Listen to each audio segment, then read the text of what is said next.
Welcome back to my second Beautifully You interview. This time I'm interviewing my ballet teacher, Mr. Kristof.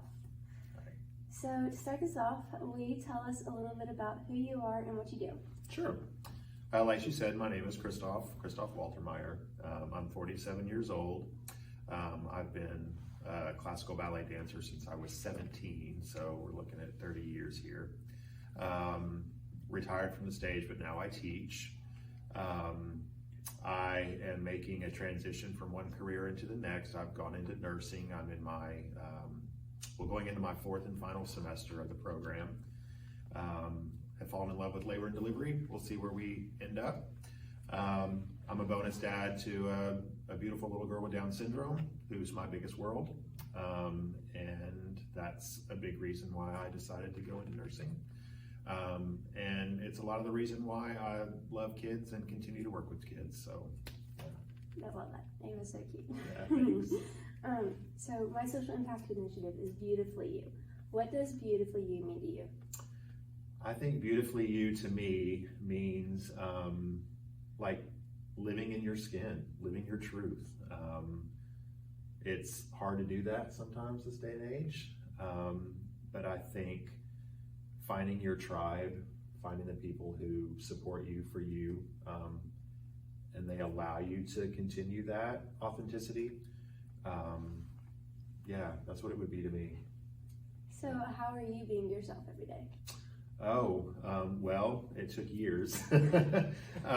But for me, being able to be my authentic self is just recognizing what's important in life, and then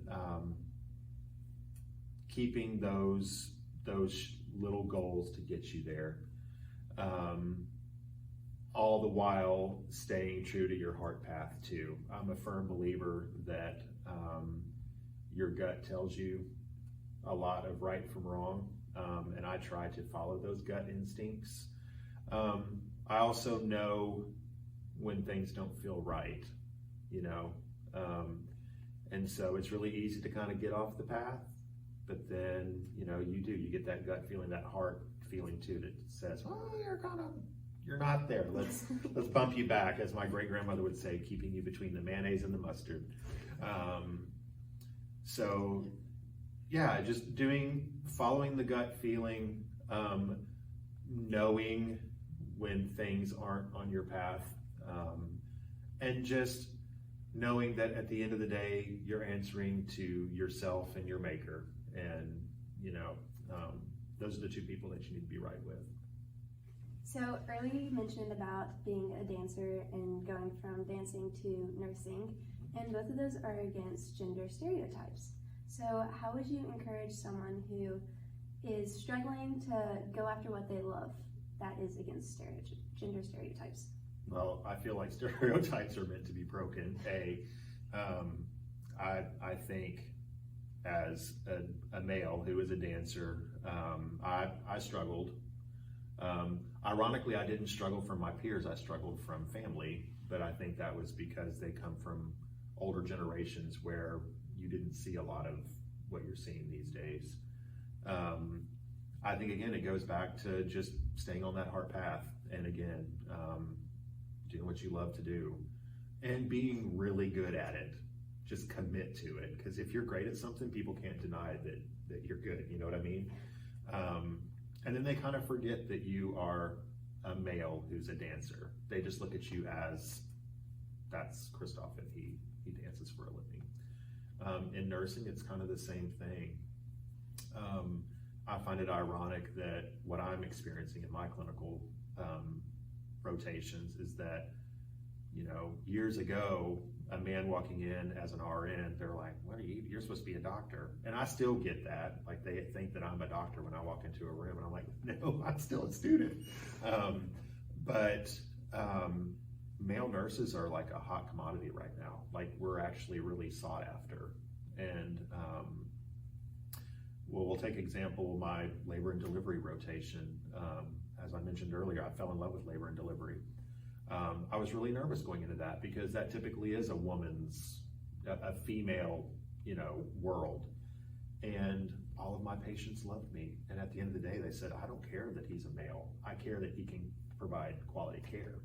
And I think that goes back again, be really amazing at what you do, and then gender doesn't matter. You know what I mean? So what got you into dance and nursing? Oh gosh. I started out as a stage actor in high school, and I actually went to a performing arts high school to be an actor.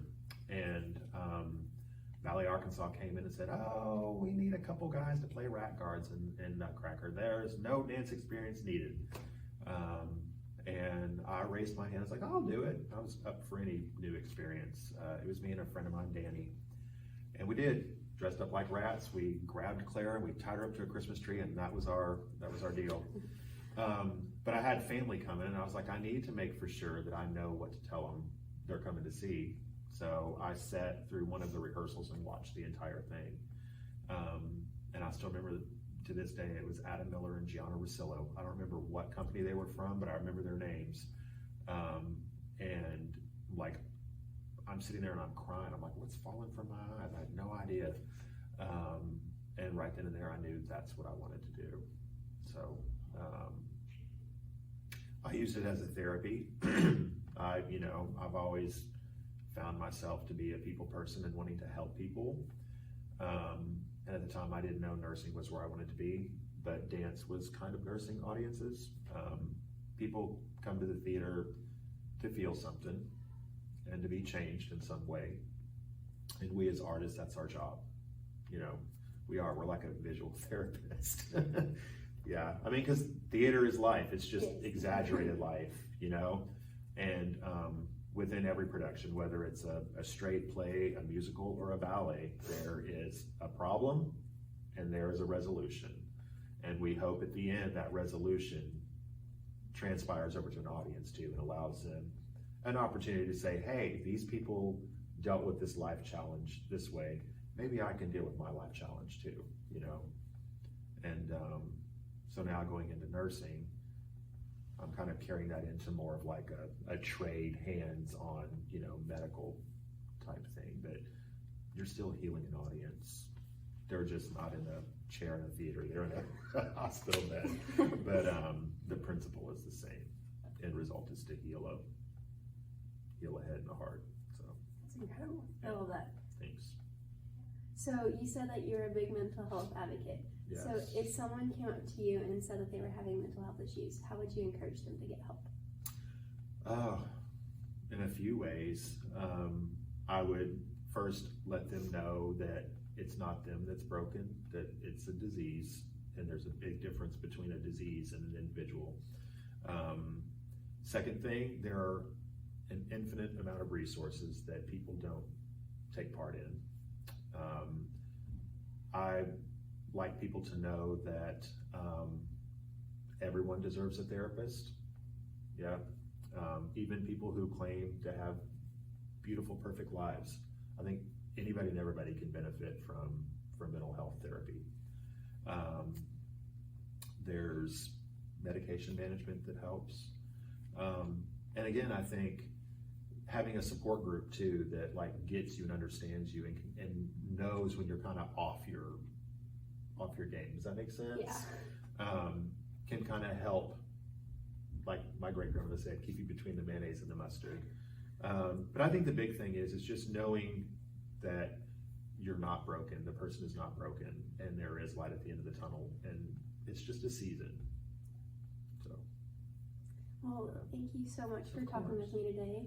And thank you to Jacksonville Dance Company at Jack's Gym at Huff and Puff for allowing us to record this in our studio, where Mr. Kristof teaches me dance, and I actually dance here. And thank you for coming out and letting me interview. Yeah, I definitely would not be the dancer I am today if it wasn't for his training and technique. Wow, she's a star student.